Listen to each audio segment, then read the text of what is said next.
आज मैं आप लोग को एक कॉस्ट अकाउंट का एक पर्टिकुलर चैप्टर कॉन्सेप्ट क्लियर करूंगा। ये कॉस्ट अकाउंट बुक आपका फर्स्ट ईयर में भी कहीं कहीं इकोनॉमिक्स के सब्जेक्ट में भी मिलता है आपका, ये जो मैं सिखाने वाला हूँ आज।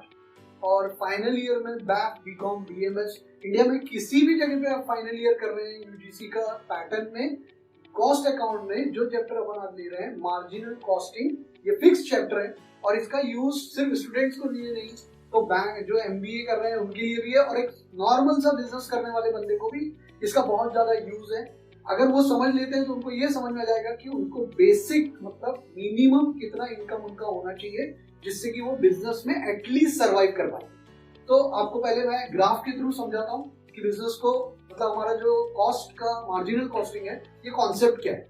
एक्चुअली कोई भी बिजनेस करते टाइम उसमें दो टाइप के एक्सपेंसेस होते हैं, एक होता है फिक्स्ड एक्सपेंसेस, दूसरा होता है वेरिएबल एक्सपेंसेस, मतलब fix cost and variable cost. मैं आपको ग्राफ के थ्रू समझाता हूं इसको। This is called X axis, this is called Y axis. So एक होता है आपका यहाँ पर let suppose quantity of production और व्हाटएवर, अगर आपका क्लासेस है तो समझ लीजिए नंबर ऑफ स्टूडेंट, अगर आप कोई प्रोडक्ट बेचते हैं तो नंबर ऑफ प्रोडक्ट जो आपकी यूनिट बेचते हैं वो, तो आपका यहाँ पर आ जाएगा क्वांटिटी और यहाँ पर आपका सेल्स और कॉस्ट आ जाएगा। Sales oblique cost means expenses. We can cover expenses in y-axis. x-axis में आपको quantity दिखाना है कि कितना quantity आप production कर रहे हैं। So maybe zero से हम start करते हैं क्योंकि production always zero से start होता है और increase होता है। Suppose 10, 20, 30, 40, 50, 60, 70. I'm just giving some assumption, एक assume figure ले रहा हूँ, उसके according आपको सिर्फ concept clear हो गया तो आप समझ लेंगे कि marginal costing exactly क्या है। So 10, 20, 30, 40, 50, 60 and 70. Either expenses in rupees. Expenses in rupees. Suppose 10,000, 20,000, 30,000, 40,000, 50,000, 60, 70. 3 zeros common. 10,000, 20,000, 30,000, 40,000, 50, 60, 70. Let's suppose in my business or in my manufacturing concern, the fixed cost is about 20,000.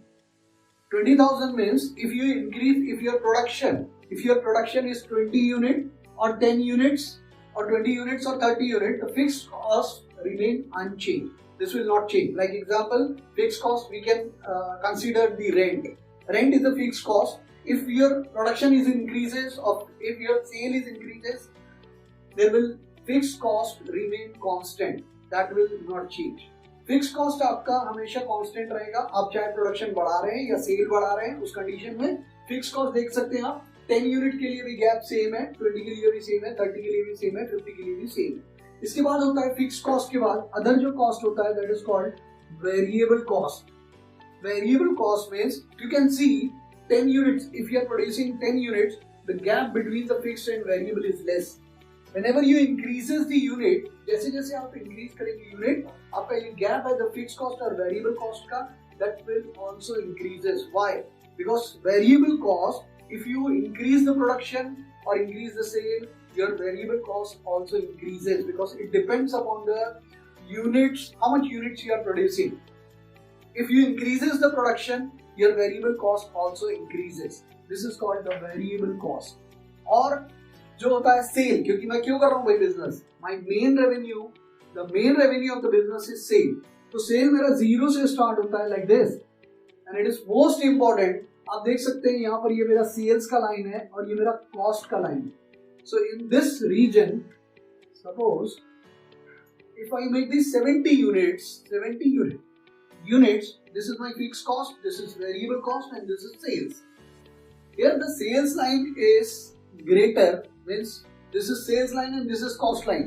Cost is less than sale, means this is the profit region and this is loss region. Means अगर आपका बहुत important है ये जो point है ये मेरा है break even point. This is most important for any business. If you are in a manufacturing concern, if you run the normal small business, still you required how much amount you required to survive the business. Means मैं अगर कोई product बना रहा हूँ तो उस product को मेरा कॉस्टिंग कितना आ रहा है, या मैं कोई बिजनेस चला रहा हूँ तो मेरा मिनिमम कॉस्ट जो मेरा रिकवर होना चाहिए जिससे कि घर से कोई पैसे लाने की जरूरत ना पड़े।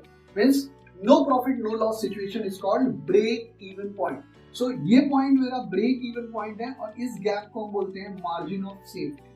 अब मैं आपको इसको एग्जांपल के थ्रू समझाता हूँ। सपोज आप क्लासेस चला रहे हैं, तो क्लासेस चला रहे हैं तो आपके पास मिनिमम 10 स्टूडेंट है और 10 स्टूडेंट का 10,000 एक बंदे का फीस है, तो टोटल 1 लाख रुपीज फीस होता है। सो अगर आपका ब्रेक इवन पॉइंट 1 लाख है, इट मीन्स आपको ये पता है कि आपको मिनिमम कितने स्टूडेंट चाहिए, 10 स्टूडेंट मुझे मिनिमम चाहिए, क्योंकि that is my break even point. If I increases the student, definitely I go for the profit. अगर मैं रिड्यूस कर देता हूँ, स्टूडेंट कम हो जाता है, तो मेरे को लॉस हो जाएगा। अभी इसका बहुत अच्छा बेनिफिट आपको बताता हूँ कि अगर कंपनी में कभी कभी स्ट्राइक हो जाता है मैन्युफैक्चरिंग कंसर्न में, तो मैनेजर्स दे मतलब वरीड नहीं करते हैं, वो लोग परेशान नहीं होते हैं। उसका सबसे बड़ा रीजन ये है कि जैसे जैसे आपका ये जो margin of safety, because they are in a safe region, this region is called margin of safety.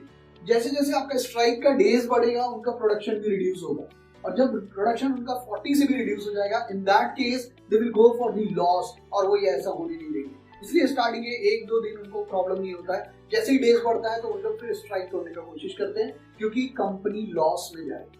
This is most important concept, means fixed cost plus variable cost plus profit equals to sale. If loss is there, you have to deduct this. This concept is called marginal costing. ये marginal costing बहुत important chapter है। Final year में approximately 10 to 15 marks का question इसमें आता है। चाहे आप बैफ कर रहे हो, BMS कर रहे हो, whatever, अगर आप कॉमर्स या MA भी कर रहे हैं या आप MBA भी कर रहे हैं, इकोनॉमिक्स में भी सेम चैप्टर। ये बहुत ही इंपॉर्टेंट है। तो आपको बेसिक पता होना चाहिए कि मुझे कितना मिनिमम रिक्वायरमेंट, कितना मिनिमम बिजनेस करना है, जिससे कि आपका बिजनेस प्रॉफिट में एटलीस्ट ना जाए तो लॉस में भी ना जाए। तो वो that point is called break even point. That's all, thank you.